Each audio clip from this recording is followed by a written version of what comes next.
তুর্য, এত সিরিয়াস একটা ম্যাটার নিয়ে তুমি কেন করতেছ আমাকে বলো তো? এটা সিরিয়াস ম্যাটার। আমি যদি তোমাকে মিথ্যা বলে একটা মেয়েকে নিয়ে বেরোতাম, আমি বিশ্বাস করি যে তুমি আমাকে ঠকাবা না। আমার চোখে সেটা আচরণ কখনো দেখিনি। আপনার আমার জাস্ট ভালো একটা ফ্রেন্ড। হাত ধরছে কেন? হোয়াট? হাত ধরছে কেন মানে? ও আমার ছোটবেলার ফ্রেন্ড, ও আমার হাত ধরতে পারে না। তোর ফ্রেন্ড হাত ধরবে?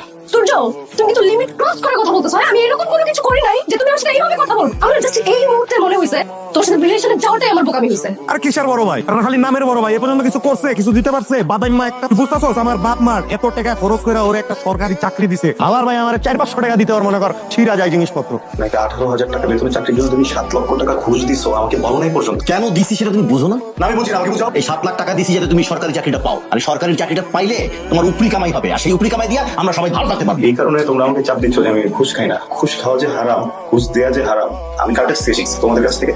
তোমরা এখন আমাকে ঘুষ খেতে বলতেছো। আসলে আমারই ভুল হয়েছে বুঝছো। এই এতগুলি টাকা আমি ওর পিছনে ব্যয় না করি, যদি আমি জিমের পিছনে ব্যয় করতাম তো জিম আমাদেরকে খুব ভালো রাখতে পারতো। কিরে তুর্য, তুই বলে আমার খোঁজ করতেছো? কিসের টাকা? তোমার অনেক কষ্ট যায় ওটা।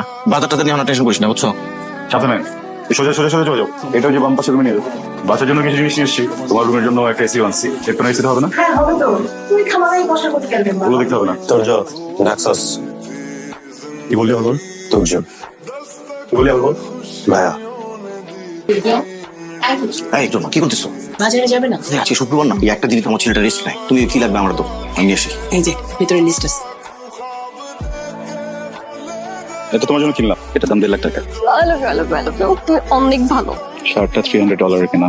তুর্য, আমরা বিয়ে কবে করতেছি? সরি, তুমি না সবসময় আমাকে জিজ্ঞেস করতে যে আমরা কবে বিয়ে করবো। শোনো, তুমি তোমার সাথে 3-4 বছর প্রেম করছো, হ্যাঁ? তো আমি তোমাকে এত সহজে ছাড়তেছি না। আমি জানি তুমি আমাকে এখন আর এত সহজে ছাড়বে না, কারণ আছে না, Love you.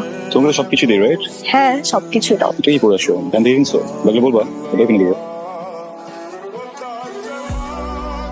এত টাকা তোর কাছে? বাবা কি জিজ্ঞেস করলো মাত্র? এতগুলো টাকা কেন? হ্যাঁ, আমি অনেক হিসাব করে দেখলাম ছোটবেলা থেকে এখন পর্যন্ত স্কুল, কলেজ, ইউনিভার্সিটি সবকিছু মিলিয়ে আর এডুকেশনের পিছনে অলমোস্ট 50 লক্ষ টাকা তুমি খরচ করেছো। পুরো টাকাটা তোমার নামে চেক, এটা ব্যাংকে জমা দিলে তোমার অ্যাকাউন্টে পুরো টাকা ট্রান্সফার হয়ে যাবে। বিয়ের পরে হানিমুনে কোথায় যাবো ভাবছো? তুমি যেখানে নিয়ে যাবা সেখানে যাও। আমি তো জানলাম যেতে চাইছিলাম তোমাকে নিয়ে। সারাক্ষণ তোমার দুষ্টামি করতে হবে না। তোমার এখানে আসার আগে বাসায় ছিলাম, একটা ঘটনা ঘটে আসছে। জানো কি? আমার বাবা আর মা আর ভাই সবার সাথে বসছিলাম, বসে ওদের সম্পর্ক শেষ করে আসছে, দিচ্ছে না। বুঝিনি। আর বাপ ছোটবেলা থেকে আজ পর্যন্ত আমার পিছনে যত টাকা খরচ করছে সব টাকা এই ওটার মুখে চলে গেছে। কিছু মানুষের জন্য দুর্নীতি করতে করতে নিজের খবরটাকে আজ আবার জায়গা বানা করতেছেন।